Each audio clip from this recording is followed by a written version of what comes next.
Hello, happy Homebrew Wednesday.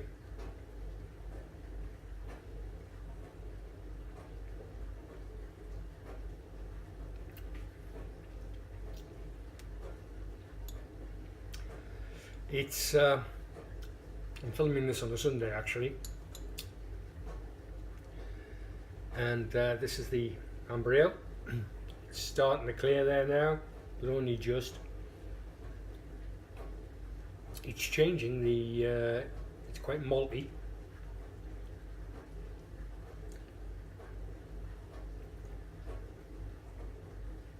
The head fascinates me, and the wonderful thing is you can let it diminish a bit and then swirl it around and it comes back. See all the lacing on the glass. It's doing nicely. So yeah. The beer in the fermenter that you saw just before is, well, it's an American pale, and it's based upon the Dropkick Nate from Under the Table Brewing. Based on that, few tweaks because it was 6.1, the ones that I was doing in the past. I haven't brewed it for ages and ages and ages, but I just thought, do you know what? I fancy some nice drinking pales, and I did love Nate's recipe, but it was a little strong, and I thought, well, let's see if we can alter and tinker around with it and get it somewhere near sessionable. I'm just smiling because of all the comments from the likes of Chris Aston and Mark Warburton, and to name but a few, with regards to the sessionability of some of my beers, which is true. But yeah, it's I don't know, it's appearing a little bit darker on there now than it is in real life. It's I don't know if you're getting anything better or not. I don't know what the score is, but never mind. We'll see how that comes out. But it's a lovely beer, so I'm enjoying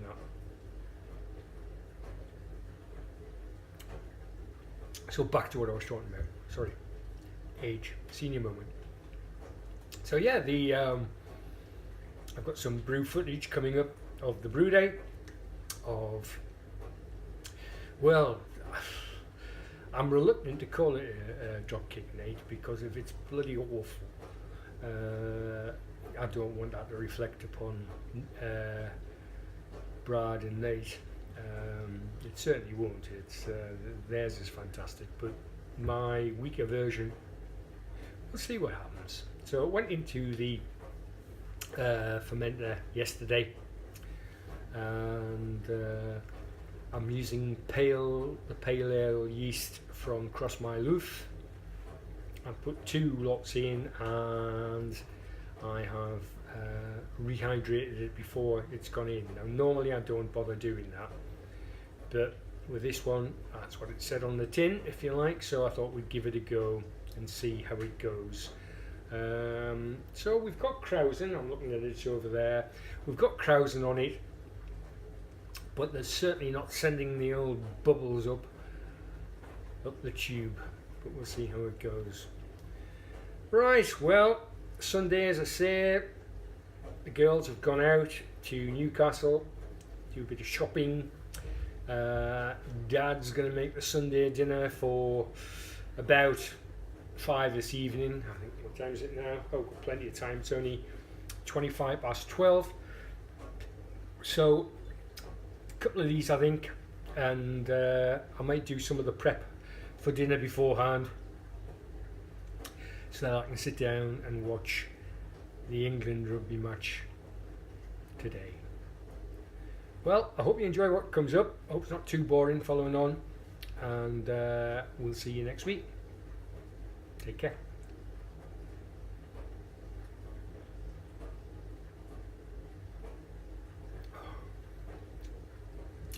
Could be a good afternoon. Morning. Well, we're going to do an impromptu pale ale brew day.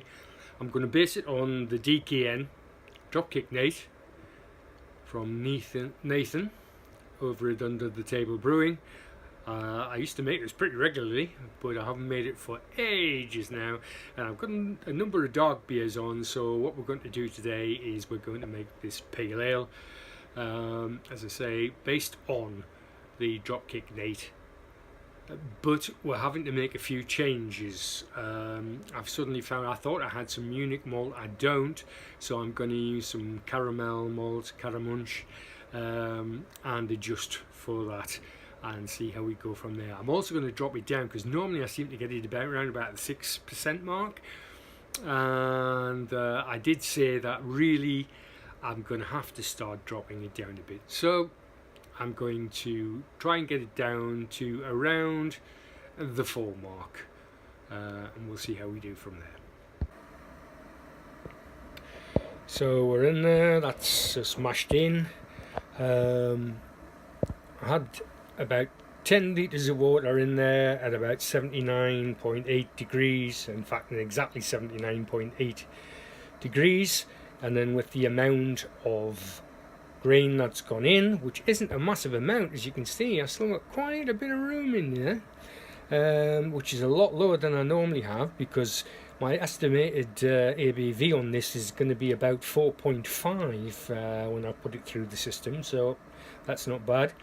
And it's now at 66 degrees, so the lid's going on, and then from there we will be, I'm just checking that I'm not covering the microphone, I've got a habit of it.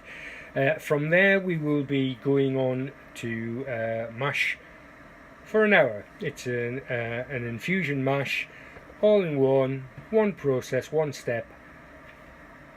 Okay, see you shortly. Okay, so now we've approaching the sparge. When I'm saying approaching the sparge, the mash is just over. It's been a little bit longer than the hour because I have other things to do, and we're about to start Vorloffing first. Remember, the whole idea behind Vorloffing, for the people who have only just started brewing, is to settle down your grain bed so that it can filter things out and becomes nice and even, and it means that it flows through nicely without getting stuck. The first almost a litre of wort runoff, and it's you can see bits and bobs floating about in it, bits of grain and things, so that goes back in, and that'll help it all settle out.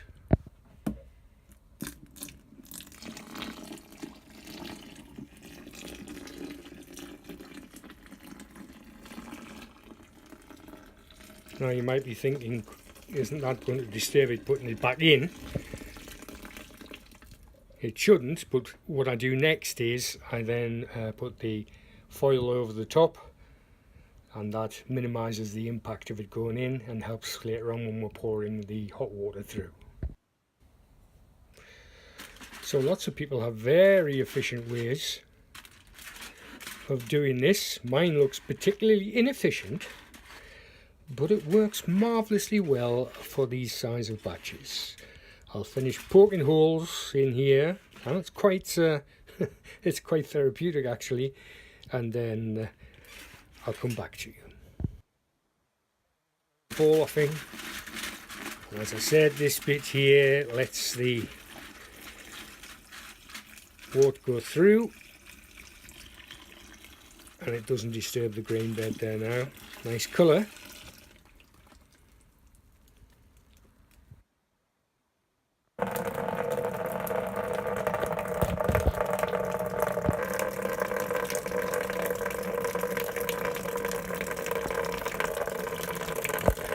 So that's the first runnings. I put another litre of the wort through. So that's 3 in total before it's starting to be clear. And now you can see it's running nice and clearly. And we'll see how we get on a little bit later.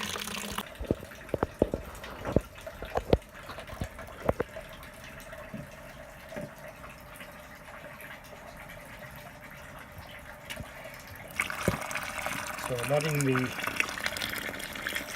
sparge water at 75 degrees. This is known as fly sparging for our newer entrants to the hobby. Again, there are many more efficient ways of doing it, I'm sure, from the mechanical to batch sparging, which means putting them all in at once and then mixing it through, or another way to do it is to heat up your mash, so it's a mash out, raising the temperature and mash out. But this way works for me on this small scale. Whilst we're sparging, basically we've got the hops that we're using today, and in here we've got Eldorado, and that's going in as a first wort hop. And then at 60 minutes or so we'll be putting in the Galaxy, and then towards the end and first steep there's Galaxy and Eldorado in there, and then we'll be dry hopping once fermentation is underway.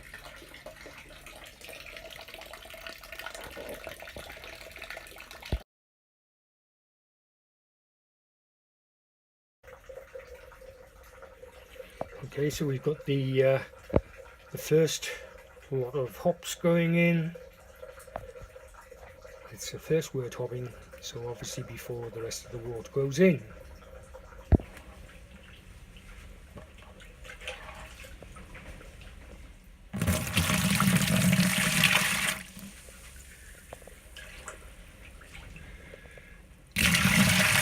So we're just putting a little bit of the wort in first over the top of the hops. That's already in there, which are the Eldorado hops.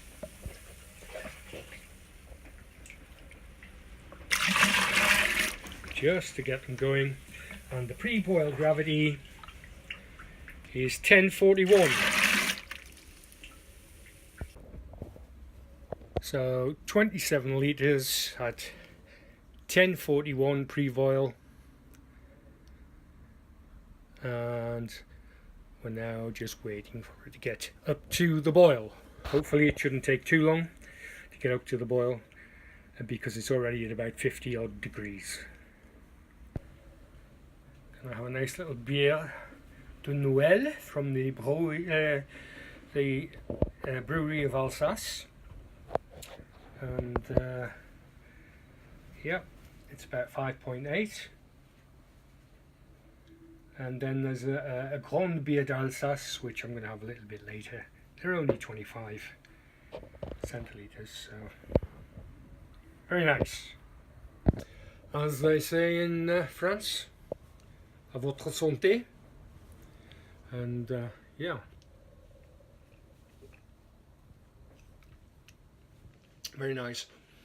I'm off to my beloved Brittany on the first week of March or so for 10 days, so I'm looking forward to that very much. I haven't been for probably about 18 months, so I'm starting to get withdrawal symptoms, so it's going to be nice to go back there.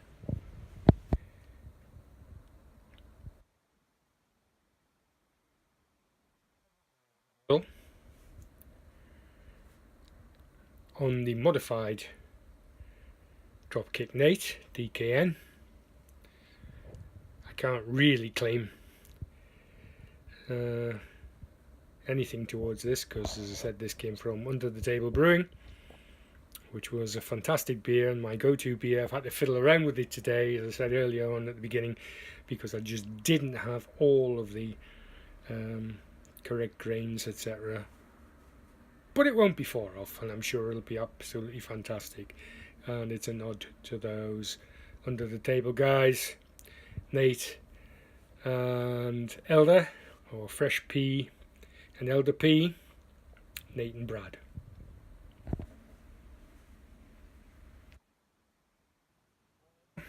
Achieved.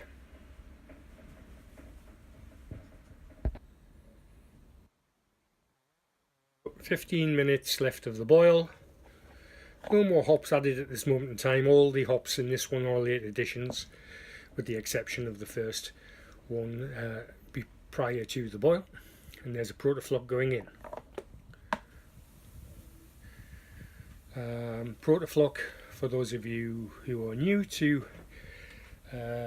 all grain brewing, is just a fining agent, and it brings all the proteins together, coagulates the proteins and drops them to the bottom.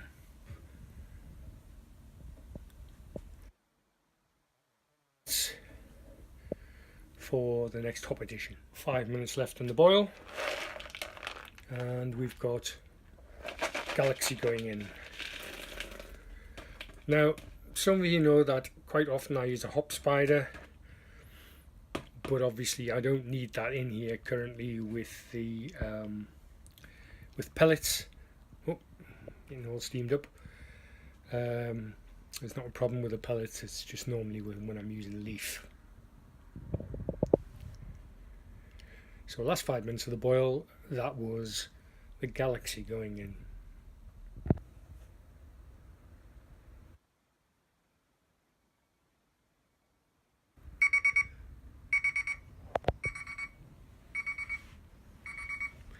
Okay, so that's the end of the boil. Oh, sorry about the poor camera work there.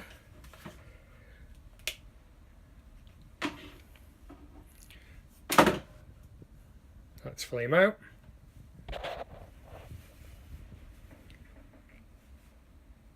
So we can see there the motion there of the protoflock bringing all the protein together.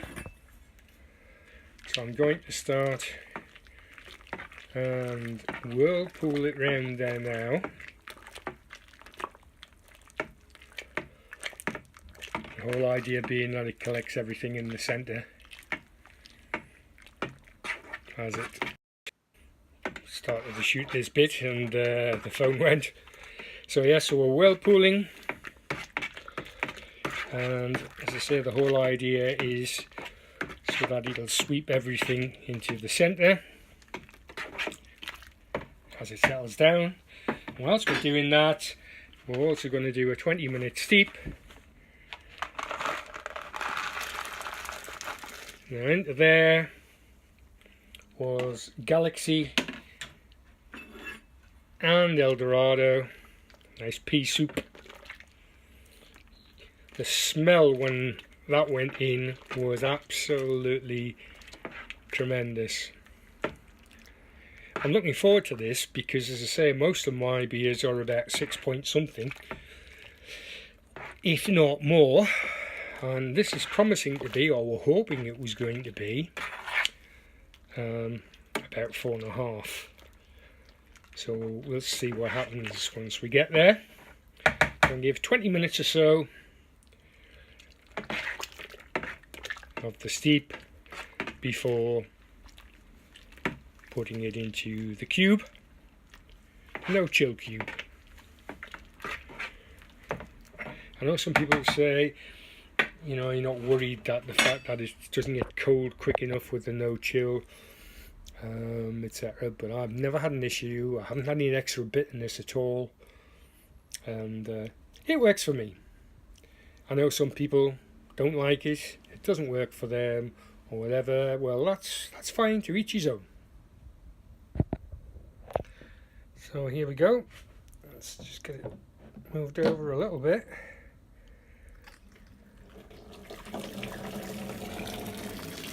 You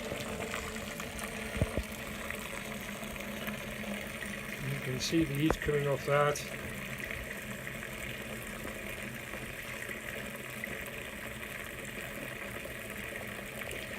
And it's that heat which sterilizes everything in there.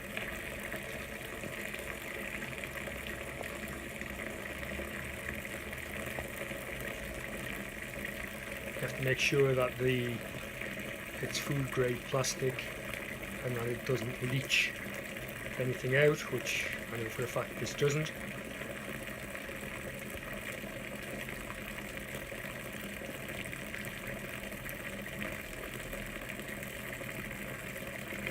And it shouldn't be long before it's all in the no-chill cube and the brew day is over. Reasonably uneventful, thank goodness.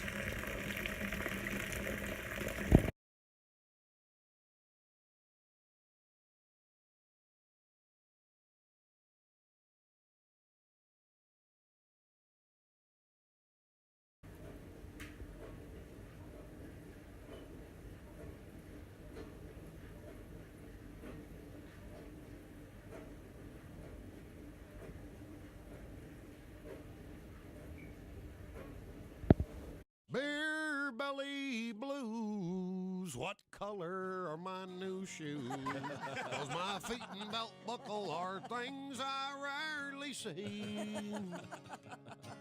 My problem is not my glands, it comes poured from aluminum cans. And Pabst Blue Ribbon's been awfully good to me.